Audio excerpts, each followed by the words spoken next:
우리 학생들 찬양으로 하나님께 영광 잘 돌리셨으니까 말씀 통해서 은혜 다 받고 가시기 바랍니다. 네, 찬송한 건 잃어버리고 지금부터 이제 말씀에 집중하세요. 네, 어디 뭐 틀렸느니 소리가 작았느니 그런 얘기 할 거 없습니다. 네. 자, 오늘 말씀에 의하면 남쪽 유다 왕 요담에 대해서 짧게 기록해주고 있습니다. 오늘 보면 33절에서는 그가 25의 나이에 왕이 되어 16년간을 다스렸다고 그럽니다. 그럼 우리 2층 중고등부 학생들, 이 요담이 몇 살에 죽었어요? 25의 왕이 되어 16년을 다스렸습니다. 몇 살까지 살았어요? 41살. 예.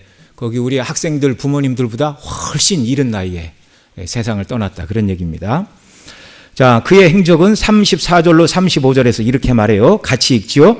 요담이 그의 아버지 우시아의 모든 행위대로 여호와 보시기에 정직히 행하였으나 오직 산당을 제거하지 아니하였으므로 백성이 여전히 그 산당에서 제사를 드리며 분향하였더라.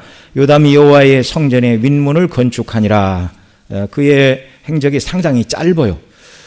그의 아버지처럼 초기에 그의 아버지가 정직히 행하였죠. 그러나 우리가 앞서 이 요담의 아버지 우시아 또는 아사랴라고 부르는 이 왕이 젊어서는 겸손하였으나 하나님께서 그를 강성하게 하시자 교만해져 가지고 성전에 들어가 제사장만 할 수 있는 분향단을 잡고 분향하려 하였습니다. 제사장이 그걸 말렸죠. 왕이요, 이건 왕이 할 일이 아닙니다. 그러자 왕이 자기의 실수를 인정하고 이렇게 순순히 물러났어야 되는데 화를 바라다가 나병이 발하여 결국 쫓겨나 남은 생애를 별궁에서 혼자 거해야 했습니다.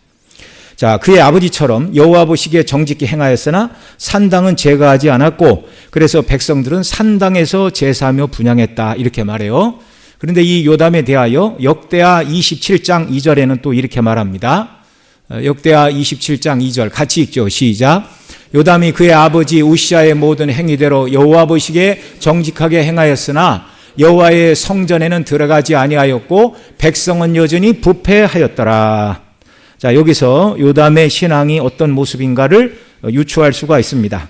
그는 여호와 하나님 앞에서 적어도 무엇은 하지 않은 사람이었어요? 우상 숭배는 하지 않았어요. 정직히 행하여. 그러니까 북이스라엘의 왕들이 행했던 그 모든 악한 우상 숭배, 이교의 신들을 섬기는 그런 우상 숭배를 하지 않는 면에서는 정직한 왕이었습니다. 그러나 여러분, 하나님 나라의 백성 가운데 왕으로 세움을 받은 자는 자기 혼자만 신앙을 잘 간수해야 하는 존재가 아닙니다. 왕은 어떤 사람이에요? 여호와의 율법의 말씀을 가지고 백성을 다스려야 돼요. 가르쳐야 돼요. 이 하나님의 말씀대로 백성이 하나님을 예배하고 하나님의 말씀인 율법에 비추어 살아가는 자들이 되도록 나라를 통치하고 다스려야 될 책임을 하나님이 주신 존재가, 기름 부어 세우신 존재가 누구라고요? 왕이라고. 성전에서 하나님을 아름답게 섬기라고 기름 부어 세우신 종들은 누구입니까? 제사장이 있어요. 제사장. 네. 다 역할이 다르잖아요. 그런데 이 요담은 여호와 보시기에 개인 한 사람으로는 정직히 행하였으나 그러나 우리가 읽은 대로 열왕기하 15장 35절 말씀대로 산당을 제거하지 아니하였으므로 백성이 여전히 그 산당에서 제사를 드리며 분향하도록 내버려 두었다 이렇게 말하고 있습니다. 또 역대하 27장 2절에는 그가 여호와의 성전에 들어가지 아니하였고 백성은 여전히 부패하였더라 이렇게 말하고 있어요. 자, 여호와의 성전에 들어가지 않았다는 말은 아버지 우시아가 앞서 말씀드린 대로 성전에 들어가서 제사장의 역할인 향로를 잡고 분향하려다가 제사장의 만류를 듣지 않고 화를 바라다가 나병이 발하여 남은 여생을 별궁에서 지낸 이 사건을 요담이 기억을 하고 있었던 것입니다. 학자들은 우시아가 나병이 발하고 적어도 10년 정도는 별궁에서 쓸쓸하게 홀로 지내다가 죽었을 것이다 이렇게 연대를 추정을 합니다. 때때로 그 아들 요담이 어려운 문제가 있으면 아버지를 찾아가 국사에 대하여 의논도 하고 또 이 사람 저 사람이 별궁에 거하는 우시아를 찾아가 말벗이 되어 주었을 것이나 그러나 얼굴을 마주 대할 수 없는 상태로 멀리 떨어져 문과 벽을 사이에 대고 사람의 따뜻한 온기를 느낄 수 없는 상태로 10년의 쓸쓸한 세월을 보내며 생을 마감했다라는 것입니다. 여러분, 구약에서는요, 하나님을 경외하는 자들에게 주시는 복이 눈에 보이는 복이었어요. 무엇과 무엇입니까? 건강과 장수와 부귀의 복. 예수님 오시기 전이라서 하나님을 경외하는 자들이 받는 복을 세상 것으로 바꿔서 보여주셨어요. 장수와 부귀의 복. 그러나 예수님이 오신 신약에서는 예수님 잘 믿는 사람들에게 더 이상 구약처럼 장수와 부귀의 복으로 갚아주시지 않으십니다. 왜냐하면 복의 실체이신 그리스도가 오셨어요. 그래서 신약의 백성들이 예수님 잘 믿고 하나님을 온전히 경외하는 자들에게 주시는 상급이 예수 그리스도 자체예요. 그래서 그분과 교제하며 그분의 대속의 영광과 은혜가 충만하고 예수님과 연합되어 있고 성령의 충만 가운데 기쁨으로 승리하며 이 땅을 살도록 하시는 것이 신약의 백성들에게 주시는 복락인 줄 믿으시기 바랍니다. 자, 이런 것들에 비추어 볼 때 나병으로 별궁에서 홀로 10년 이상의 세월을 보낸 우시야는 징계를 받은 거죠. 강성하자 교만이 행한 그 일을 인하여 하나님이 징계를 받아 노년의 10년 동안 눈물과 후회의 시간을 보낼 수밖에 없었습니다. 여러분, 성경의 인물들을 통해서 우리가 다윗과 같은 하나님을 경외한 신실한 사람들을 통해서 받는 교훈들이 있습니다. 다윗과 같이 하나님을 사랑하고 예배를 사랑하고 성전을 사랑하는 것들을 우리가 배워야 되겠다. 이걸 이제 흔히 하는 말로 정면교사 또는 진면교사 그렇게 얘기를 합니다. 그러나 여러분, 우리가 옳지 않은 일을 행한 사람들을 통해서도 배우는 교훈이 있습니까? 없습니까? 있어요. 어떤 걸 배워요? 저렇게 하면 안 된다는 걸 배우는 거예요. 이걸 이제 한자를 섞어서 말할 때 반면교사 그렇게 얘기를 합니다. 반면교사를 삼아야 된다. 예.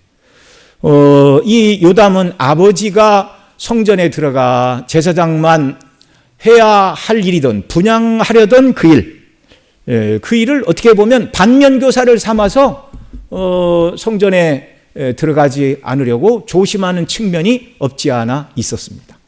그래서 그는 일생을 아버지가 교만이 행하다가 나병에 들고 평생 외롭게 궁궐에 살다가 돌아가셨다, 이걸 생각할 때마다 그는 어떻게 보면 나름대로 교만해서는 안 되겠구나라는 것을 큰 학습을 하고 보고 자란 사람이었어요. 우리 오전 낮 예배 때도 그 말씀을 드렸죠. 하나님께서 그 넷불들을 징계하시는 일을 통하여 우리가 얻을 수 있는 반면 교사의 교훈들이 있습니다. 첫째는 하나님이 주신 힘을 가지고 하나님의 백성들을 정말 너무 악하게 압제한 이방의 뿔들을 하나님 심판하시리라 그렇게 말씀하셨는데, 저와 여러분에게 하나님께서 어떤 방면에서 힘을 주신다 할지라도 우리가 그 힘을 사용할 때 하나님의 공의와 하나님의 사랑과 긍휼을 가지고 모든 일을 감당해야 된다라는 그런 교훈을 받게 됩니다. 또한 세상의 그 뿔들, 세상의 뛰어난 영웅 호걸들이 강성해지자 교만해졌어요. 여기 우시야 왕처럼 교만히 행하는 자를 하나님이 반드시 낮추신다는 것을 우리가 꼭 마음에 새기는 역사가 있기를 바랍니다. 자, 여호와의 전에 들어가지 아니하였다라는 말이 교만히 행하지 않아야 되겠다라는 말이기도 하지만, 그러나 이 말은요 결코 칭찬이 될 수가 없어요. 왜 그래요? 여호와의 성전에 들어가지 않았다는 이 말은 아버지 우시야처럼 강성해지자 교만하여 분향하지 않았다는 것을 말할 뿐만 아니라 이 말은 아예 성전 출입을 하지 않았다는 말이에요.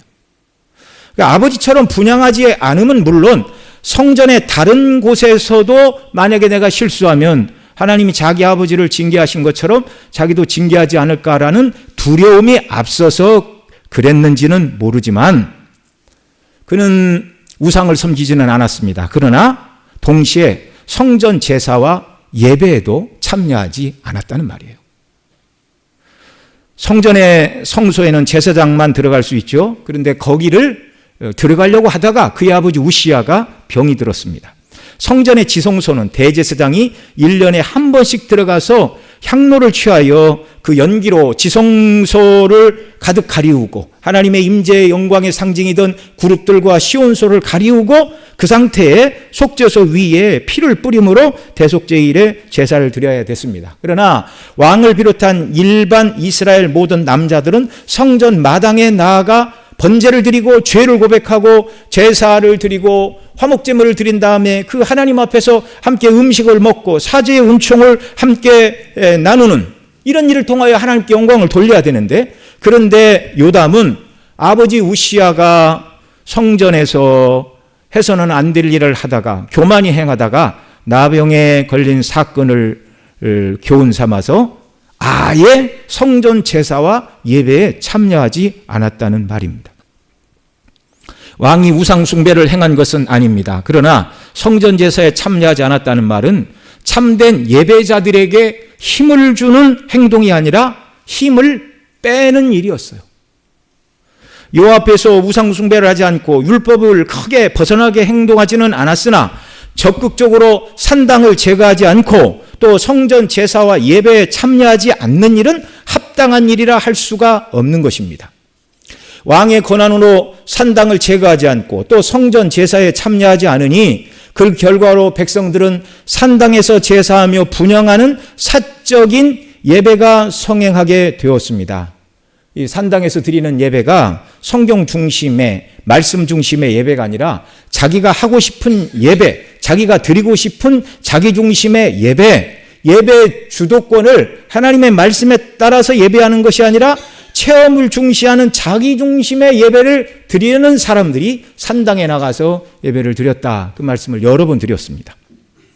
어느 신학자는 신앙은 하나님에 대한 감정 표현이라고 말을 하였는데요. 그 사람이 말하는 감정 표현은 하나님의 말씀을 깨달은 자의 심령 속에 주시는 대속의 사랑에 대한 감격과 기쁨에서 오는 감사, 이런 감사가 아니에요. 사제의 은총에 대한 감격과 같은 죄인 귀수를 구원하신 대속의 은혜에 대한 감사와 감격을 가지고 그런 감정으로 하나님을 예배해야 된다. 그렇게 말한 것이 아닙니다. 기독교 전통 교리와 신앙 고백을 떠나서 인간의 경험을 바탕으로 직관과 감정을 말하는 것, 이건 대단히 잘못된 것입니다. 우리의 신앙은요, 철저히 성경에 기반해야 됩니다. 요담은 큰 죄를 짓지 않았으나 왕으로서의 권세를 가지고 산당을 폐하지 않았고 성전 제사와 예배에 참여하지 않으므로 성전에서 그 백성을 만나주시고 함께 하신다고 약속하신 복락을 누리지 못하였습니다. 왕이 성전 제사에 나오지 않으니 제사장들과 경건한 구약의 백성들과 신앙의 교통이 없는 왕이었다라는 말입니다. 그로 인해서 그의 통치를 한마디로 대변해 주는 말이 역대하 27장 2절 하반절에 여호와의 성전에 들어가지 아니하였고 백성은 여전히 부패하였더라라는 말이 요담 시대의 영적인 실상을 보여주는 말입니다. 백성이 부패를 막아야 되는 것이 왕의 역할인데 그는 그런 면에서 진실로 다윗과 같은 선한 왕은 아니었다는 말입니다. 여러분, 사람이 건강하다면 그 말은 뭐예요? 몸에 면역력이 충만하다 그 말이죠. 사람이 건강하다면 질병에 걸려야 돼요? 안 걸려야 돼요? 안 걸려야 돼요. 나는 건강해. 그런데 맨날 감기 달고 살아요. 나는 건강해. 그러는데 맨날 골골해요. 건강한 겁니까? 안 건강합니까? 안 건강한 거예요. 청소를 깨끗이 했다면 먼지가 쌓여 있으면 됩니까? 안 됩니까? 안 되는 거죠. 네. 여기 남성들은 군대 다 내무반 이렇게 내무반 검사 다 이렇게 병사들을 골탕 먹이려고 그러면 주변 사관이 흰 장갑 딱 끼고 나와서 평소에 잘 관심도 안 갖는 액자 위를 쓱 이렇게 문대요. 그럼 흰 장갑에 이렇게 묻어 나오잖아요. 뭐 말이 필요가 없습니다. 청소 다시. 청소 다시. 네. 여러분, 사람이 건강하다면 질병에 걸리지 않아야 되고 청소를 깨끗이 했다면 쓰레기나 먼지가 남아있으면 안 되는 거예요. 자, 무슨 얘기예요? 요담이 진정으로 여호와 하나님을 경외하는 바른 신앙의 길로 그가 갔고 백성들을 그렇게 지도했다면 백성은 여전히 부패하였다라는 말이 성립이 될까요? 안 될까요? 안 되는 거예요. 왕이 통치하는 그 나라에 왕 혼자는 경건했는지 모르지만 백성이 여전히 부패했더라는 이 말은 그 왕의 통치가 하나님의 말씀에 기반한 의롭고 공의롭고 바른 통치가 아니었다는 반증이에요. 청소를 깨끗이 했는데 먼지가 쌓이고 쓰레기가 나오고 있다, 그런 말입니다. 다윗의 후손 중에서 여호와를 경외한 왕들은 요담과 달랐어요. 역대하 14장 2절로 5절에 보면 경건한 왕 아사의 행적에 대해 이렇게 말하고 있습니다. 여기 한 절씩 교독하시죠. 아사가 그 하나님 여호와 보시기에 선과 정의를 행하여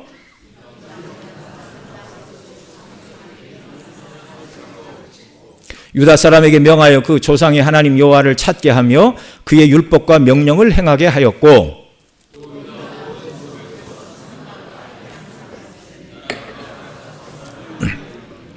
아멘. 여기 3절에서 이방 제단과 산당을 없애고 주상을 깨뜨리고, 5절 유다의 모든 성읍에서 산당과 태양상을 없애매 나라가 그 앞에서 평안함을 누리니라. 이게 왕이 해야 될 일이에요. 아사는 왕으로서 유다 사람들에게 명하여 그 조상의 하나님 여호와를 찾게 하였고 율법과 명령을 행하게 하였고 모든 성읍에서 하나님을 섬기되 자기 뜻대로 예배하려고 하는 사람들이 만들었던 산당을 없애고 이방신을 섬기던 태양상도 없어버렸다.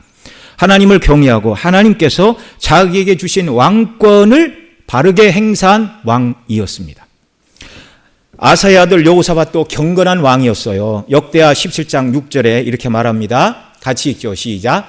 그가 전심으로 여호와의 길을 걸어 산당들과 아세라 목상들도 유다에서 제거하였더라. 아멘.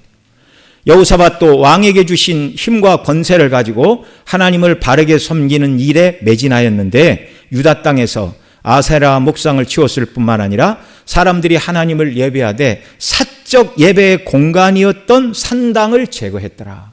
바르게 하나님을 예배하도록 백성들을 인도하고 지도했다. 이게 힘을 가진 왕들이 해야 될 일입니다.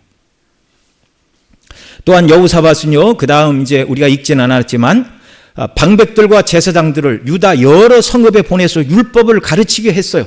율법에 기초한 바른 예배와 삶을 살도록 교육하고 훈련했다는 말입니다. 산당을 없앴을 뿐만 아니라 율법 학자들과 제사장들을 유다의 여러 고을들로 보냈어요. 가서 가르쳐라. 이 마을 저 마을에 가서 율법을 가르치고 하나님을 섬기는 예법이 뭔가를 가르쳐라. 정말 훌륭한 왕입니다. 유다의 또 다른 왕, 또 다른 선한 왕 히스기야도 산당을 제거하는 일에 힘을 썼습니다. 열왕기하 우리 다음에 살펴볼 내용이죠. 18장 3절 4절에서 이렇게 말합니다. 같이 읽죠. 히스기야가 그의 조상 다윗의 모든 행위와 같이 여호와 보시기에 정직히 행하여 그가 여러 산당들을 제거하며 주상을 깨뜨리며 아세라 목상을 찍으며 모세가 만들었던 놋뱀을 이스라엘 자손이 이때까지 향하여 분향함으로 그것을 부수고 누수단이라 일컬었더라. 산당을 부수고 또 모세가 만들었던 놋뱀까지 부수고 놋 조각들이라고 불렀어요. 놋뱀을 부수고 누수단. 참 개혁적인 사람이죠. 혁신적인 사람입니다. 하나님의 말씀이 가는 데까지 가고 멈추는 대로 멈추는 사람이었어요. 유다의 마지막 선한 왕이었던 요시야는 유다에서 산당을 멸했을 뿐만 아니라 그가 왕이 된 해는 주전 640년이었는데 그가 왕이 되기 전 78년 전 주전 722년에 북이스라엘이 망해버렸어요. 그런데 북이스라엘이 망해버리고 78년이나 지났지만 북이스라엘의 초대 왕이었던 여로보암이 단과 베델에 금송아지를 세웠고 그 제단이 있었는데요. 북쪽 단은 이방 땅에 넘어갔고 남쪽 베델에 여로보암이 세운 제단과 산당을 헐어버렸다. 이렇게 말합니다. 열왕기하 23장 15절 같이 읽죠. 시작. 또한 이스라엘에게 범죄하게 한 느바세 아들 여로보암이 베델에 세운 제단과 산당을 왕이 헐고 또 그 산동을 불사르고 빻아서 가루를 만들며 또 아세라 목상을 불살랐더라. 예. 자, 이와 같이 아사, 여호사밧, 히스기야, 요시야는 자기 나라뿐만 아니라 이미 망해버린 북이스라엘에 경내했던 베델에까지 가서 모든 산당들과 우상의 이런 전당들을 다 빻아서 부수는 일을 하였습니다. 하나님의 말씀대로 자기에게 주어진 왕의 권한을 행사한 것이죠. 이에 비추어 볼 때 오늘 본문의 요담은 하나님을 섬기기에 있어서 큰 죄를 지은 것은 아니라 매우 소극적인 사람인 것을 우리가 알 수 있습니다. 자신은 우상 숭배를 행하지 않았고 이스라엘 땅에 용인하지 않았으나 그러나 적극적으로 산당을 폐하지 않아서 백성들이 자신들이 원하는 방식, 곧 하나님께서 정하신 방식이 아닌 다른 방식으로, 사사로운 방식으로 예배를 드리도록 내버려 두었고, 여호와의 전에 들어가지 아니하므로 성전 예배를 통하여 주시는 은혜를 누리지 못했을 뿐만 아니라 또한 제사장들과 경건한 구약의 성도들과 교제하지 못했고 그들의 신앙에 힘을 실어주지 못했다는 말입니다. 그 결과 요담 시대의 영적인 특성을 한마디로 보여주는 말이 열왕기하 27장 2절, 백성은 여전히 부패하였더라라는 말입니다. 그는 25세에 왕이 되고 16년을 통치하고 죽은 후에 그의 아들 아하스가 왕이 되었는데, 자, 25살에 왕이 되고 16년을 통치하고 죽었으니 그의 나이 몇 살에 죽었다고요? 41살. 오늘 이 시대로 보면 아주 이른 나이에 죽은 겁니다. 앞서 말씀드린 대로 신약과 달리 구약 시대에는요, 하나님을 경외하는 자들이 받는 복이 장수와 부귀의 복이었다는 것을 생각하면 그는 적극적으로 우상 숭배를 행하지는 않았으나 산당을 폐하지 않으므로 백성들로 하여금 자기 마음대로 드리고 싶은 사적인 예배를 드리게 했다, 그런 말입니다. 여러분, 예배도 하나님이 말씀하신 것에 기반해서 예배를 드려야 돼요. 제가 이번 주간 우리 전교인 작정 기도의 기간, 우리 임직자 교육을 겸하여 교회 본질과 역할, 교회 본질과 사명에 대해서 쭉 좀 말씀을 드리려고 그러는데, 우리 총회, 여러분 웨스트민스터 신앙 대소요리 문답이 어디에 수록이 되어 있는 줄 아십니까? 우리 총회 헌법에 있어요. 총회 헌법에 12신조, 소요리, 대요리, 그 다음에 교회 정치, 예배모범, 권징조례, 그리고 맨 뒤가 웨스트민스터 신앙 고백서. 그런데 우리 헌법책에는 신도개요서라고 그래가지고 33장까지 이 전체가 헌법이에요. 전체가. 대한민국도 헌법이 있지만 대한예수교회 장로회 우리 교단도 헌법 아래서 예배를 드리고 이 법 안에서 교회의 모든 목사님을 세우고 장로님을 세우고 집사님들을 세우고 교회의 모든 예배와 행정이 이 법 테두리 안에서 진행이 되는 겁니다. 이해가 되시죠? 무슨 말인가? 네. 근데 다음에도 말씀을 드리겠지만 가장 먼저 한 것이 웨스트민스터 사원에서 신학자들과 평신도 의원들이 모여서 맨 처음 제정한 게 뭐냐면 예배 모범하고 교회 정치하고 시편 찬송가를 맨 먼저 저수를 했어요. 그리고 이제 그것들을 후대 교회들이 다 받았습니다. 그 시대 저수란 것이 이 시대에 비추어 약간의 수정은 있었지만 대다수는 그 시대에 만든 걸 우리가 그대로 받아서 쓰는 거예요. 그러니까 웨스트민스터 대요리 소요리 신앙 고백서가 개혁주의 표준이다라고 그것만 들여서봐 안 되고 뭘 같이 봐야 돼요? 교회 정치와 예배 모범, 권징조례, 헌법적 규칙, 이 모든 게 다 헌법 안에 있고 청교도들이 우리에게 다 같이 물려준 신앙의 유산이에요. 우리 그 예배 모범 이런 데 보면 하나님을 예배할 때 과도한 몸짓이나 이런 것을 해서는 안 된다. 이제 그때 가서 자세히 말씀을 드리겠지만, 제가 언젠가 말씀을 드린 것 같은데, 그 무슨 기독교 방송에 어떤 사람이 나와서 자기는 예배 인도자인데, 난 그런 말이 성경에 있는지 모르겠어요. 뭘 예배 인도자라고 그러냐면, 이 목사님처럼 이렇게 찬송합시다, 묵도합시다, 이런 예배 인도자가 아니고, 여기 마이크 서서 찬송 부르는 사람들, 그들을 예배 인도자라고 그래요. 순서도 없어요. 그들이 나와서 찬송 몇 장 부르다가 다 같이 통성으로 기도합시다, 그러다가 한 20-30분 하고 들어간 목사님이 올라와서 성경 펴고 읽고 짧게 설교하고 내려가고, 그걸 이제 예배 인도자들이라고 그러는데, 그 예배를 인도하는 사람들이 막 그 음악과 음악 소리, 북소리 막 이런 것에 취해서 이게 꽉격하게 큰 소리로 큰 동작으로 우리 예배 모범하면은 그렇게 큰 동작으로 그렇게 해서는 안 된다 이렇게 말하는데 오늘 이런 사람들이 너무 많아요. 이런 사람들이. 그래서 제가 그 기독교 방송을 봤더니 자기는 예배 인도자인데 예배를 드리다가 교회에서 3번 쫓겨났대요. 무슨 말인가 하고 들어봤더니 너무 막 그냥 감정에 겨워서 그냥 오버 액션을 하는 거예요. 그러니까 2번은 누가 내보냈고 1번은 눈치를 줘서 자기가 나왔대. 여러분, 우리가 마음을 다해서 하나님을 예배해야 되지만 말씀의 은혜를 받아야 돼요. 대속의 십자가의 은혜와 사랑, 갚을 길 없는 은혜의 빚진 자라는 감격과 기쁨을 가지고 하나님을 찬양하되 굳이 막 그렇게 막 큰 소리로 뭐 펄펄 뛰면서 뭐 그렇게 하나님 받으십니까? 그건 다 자기 만족이에요. 자기 만족. 이게 바로 계속 말씀을 드리는 유다 백성들이 산당에서 예배하려고 했던 사적인 예배의 모습과 맥을 같이 하고 있다. 그런 말입니다. 자, 요담, 그가 25세 왕이 되어 16년을 치리하고 41살에 죽었는데 구약시대 하나님을 경외한 경건한 사람들에게 주신 장수와 부귀의 복락에 비추어 볼 때 결코 하나님께서 그의 신앙을 인정할 만한 사람이라고 복을 주신 것은 아니다. 왜냐하면 백성은 그의 시대에 여전히 부패하였더라 이렇게 말하고 있기 때문에 그렇습니다. 그가 나서서 우상숭배를 한 일은 없지만 산당을 폐하지 아니하였고 또 일평생 그는 성전에 들어가 성전 예배에 참여하지 않은 그런 사람이었어요. 37절에는 요담의 통치 후반기에 대적의 침략을 받았다는 것을 이렇게 말합니다. 오늘 본문 열왕기하 15장 37절 같이 읽죠. 시작. 그때 여호와께서 비로소 아람 왕 느신과 느말랴의 아들 베가를 보내어 유다를 치게 하셨더라.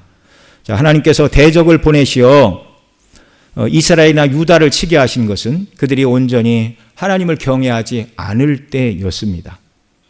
최소한의 신앙생활만 하고 적극적으로 백성들의 죄와 악을 막고자 하는 의지가 없었어요. 그런 요담의 통치 마지막 때 아람 왕 느신과 느말리아의 아들 베가, 다 북쪽에 있는 나라들이죠. 이런 나라들을 통하여 고통을 받게 되었다 이렇게 말씀하고 있습니다. 대적의 침략과 이른 나이에 왕이 죽은 것, 구약시대 하나님을 경외한 자들이 받던 장수와 번영의 복과 비교해 볼 때 그는 절대로 하나님의 인정하심을 받는 만한 그런 왕은 아니었다라는 말입니다. 저와 여러분은 구약시대 왕은 아니나 그러나 이 시대에 하나님께서는 저와 여러분을 누구로 부르셨어요? 왕 같은 제사장들로 부르셨어요. 이 시대의 왕 같은 제사장으로서 저와 여러분들이 감당해야 될 일들이 있습니다. 에덴에서 아담은 하나님을 예배하고 에덴의 죄와 악이 침투하지 못하도록 지켜야 하는 하나님을 예배하는 제사장, 또 그 에덴 동산에 죄가 침범하지 못하도록 지켜야 되는 왕의 사명을 하나님께로부터 받은 사람이었어요. 죄악이 에덴에 침투하지 못하도록 지켜야 할 뿐만 아니라 하나님을 온전히 예배하는 왕과 제사장의 사명을 감당했어야 하는데, 그런데 아담이 몰래 들어온 뱀의 유혹에 하와와 함께 넘어가고 말았습니다. 선악을 알게 하는 나무의 실과를 먹고 타락하였습니다. 아담의 실패에서 저와 여러분을 구원하시기 위하여 우리 주 예수 그리스도께서 이 땅에 오셨고 그리스도와 합하여 세례를 받음으로 죄에 대하여 죽고 그리스도의 부활과 합하여 하나님에 대하여 산 자로 저와 여러분을 만들어 주셨어요. 아담이 실패한 왕과 제사장의 귀한 역할과 사명을 그리스도 예수 안에 있는 저와 여러분들은 온전히 감당하는 자들이 되어야 합니다.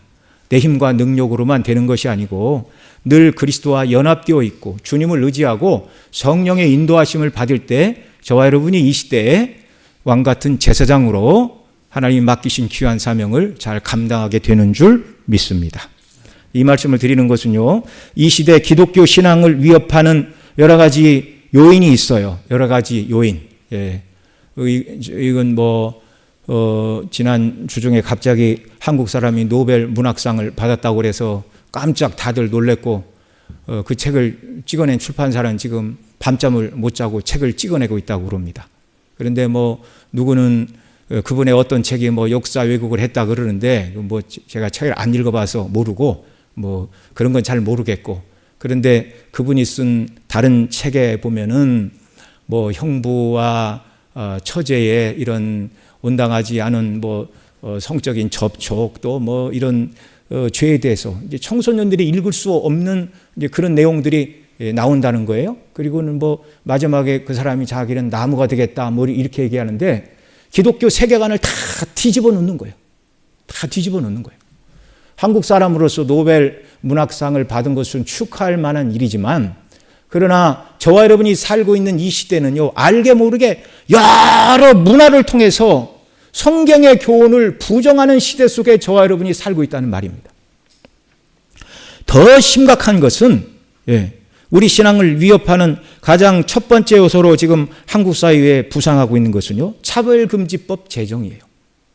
지난 7월 18일 대법원 전원 합의체가 동성 동반자에 대해 건강보험 피부양자 자격을 인정하는 선고를 했습니다. 그러자 이번 달 10월 4일 건강보험공단은요, 이성 사실혼 부부와 같은 기준을 적용해 동성 동반자의 피부양자 자격을 인정하기로 공식 발표를 했습니다.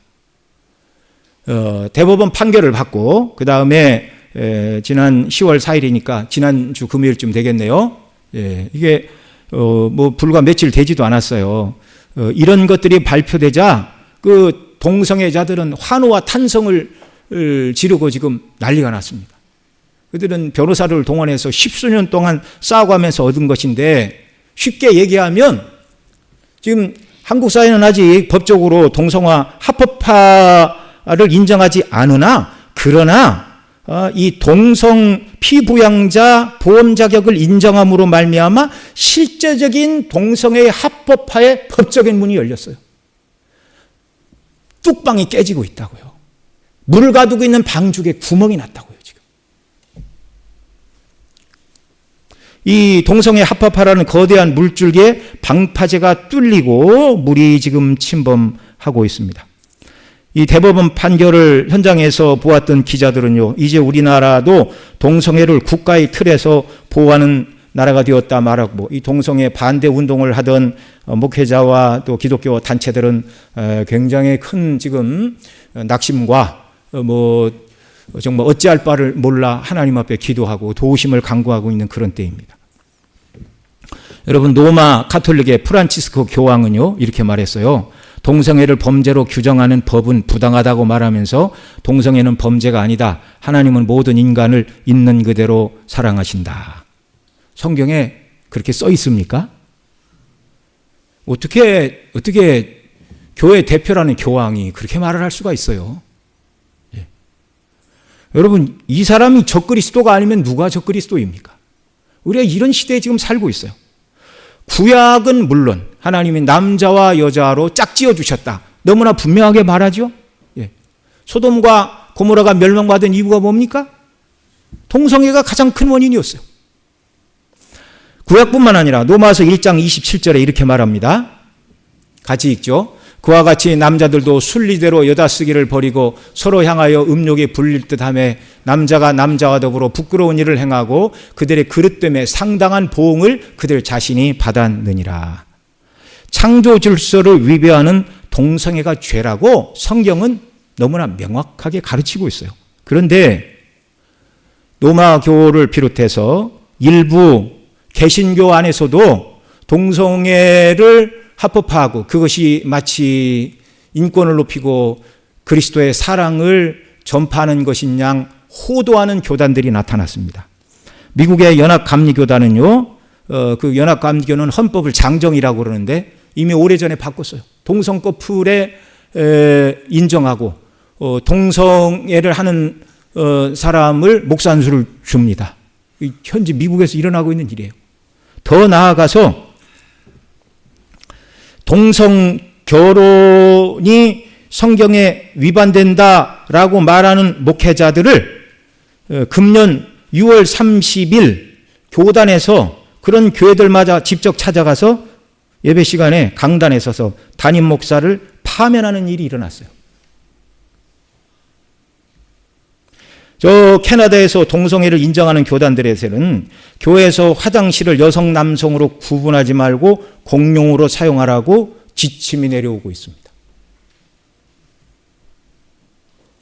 동성애가 합법화된 영국에서는 4살이 되면 동성애와 동성혼이 괜찮다고 의무적으로 교육을 해야 돼요.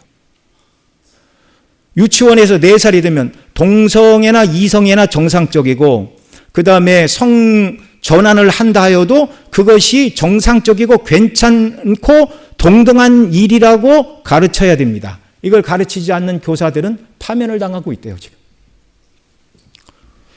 그러니 영국에서는 동성애를 가르치지 않겠다 그러면 교사가 될 수도 없고 간호사도 마찬가지예요. 간호사도. 우리나라도 동성애가 합법화되고 차별금지법이 통과가 되면 시간 문제이지 이 같은 일이 벌어지지 않으리라는 보장이 없어요.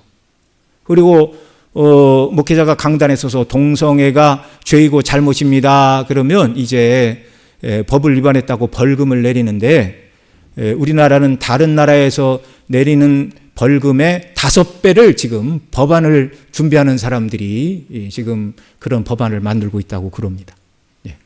이 법이 통과가 되면 강단에서 동성애는 죄입니다. 근데 누가 고발했어요? 그럼 저는 전과자가 되는 겁니다. 이거 정말 이거 어떻게 해야 될지 하나님의 긍휼과 은혜를 간구하지 않을 수가 없어요. 제가 뭐 일반 강단에 서서 한 번도 일반 시사에 관한 문제는 뭐 어떤 정치 얘기도 해본 적이 없고 시사에 관한 얘기도 해본 적이 없는데 이거 기독교의 신앙의 틀이 위협받고 있어요. 우리가 살고 있는 이 시대에. 과거 영국에서 청교도들이 핍박을 받자 영국을 떠나서 신대륙으로 가서 정착을 하였는데 지금 영국에서는 동성애 반대하는 목회자들이 파면을 당하고 있고 영국을 떠나야 되는 그런 입장에 있습니다. 이게 그 청교도들의 나라가 이게 어떻게 이럴 수가 있습니까? 이게. 여러분 한국 교회에서 우리 교단 총회에서도 10월 27일 종교개혁 주일을 맞이하여 오후 2시에서 5시 광화문 일대에서 100만 또는 200만 연합 예배 및 기도회를 진행하고 있는데 여러분 이 일을 위해서도 기도해 주시기 바랍니다. 그래서 이런 악한 법안들이 통과가 되어 이제 이런 법이 통과되어 동성애가 죄라고 말하고 동성애를 가르칠 수 없다고 말하면 여기 있는 우리 아이들이 교사도 못 되고 간호사도 못 되고 공직에 진출할 기회가 막히게 되는 거예요. 참 어려운 시대를 맞이하였습니다. 여러분 정말 우리 자라나는 후세대들을 위해서라도 우리가 더 기도해야 돼요. 기도해야 돼요. 특별히 이 악한 차별금지법이 통과되지 않도록 하나님께서 긍휼을 베풀어 주시기를 위해서 정말 우리가 심각하게 기도해야 됩니다. 이게 한국교회 전체를 위해서 전 세계를 위해서 기도해야 될 일. 이 차별금지법이 제정이 되거나 동성애가 합법화되는 이런 일들 그리고 공적으로 동성애가 그것도 옳은 일이다. 그게 나쁜 일이 아니다. 뭐 이렇게 교육하고 그것이 나쁘다고 말하는 사람을 제재하는 이런 나쁜 법안들이 생겨나서 그리스도인들이 고통을 당하거나 교회가 복음을 증거하는데 어려움을 당하지 않게 해달라고 전 세계와 한국 교회를 위해서 우리가 기도해야 됩니다. 기도해야 됩니다. 그리고 우리 교회 마당에서 자라나고 있는 어린아이들이 어려서 일찍 회심하고 공부하는 목적도 또 직장을 다니는 이유와 목적도 하나님의 영광을 위해서 하나님의 나라를 건설하는 하나님의 왕국을 킹덤이라고 그러죠. 그 하나님의 나라를 건설하는 킹덤 빌더들로 자라나는 일을 위해서 기도해야 되고요.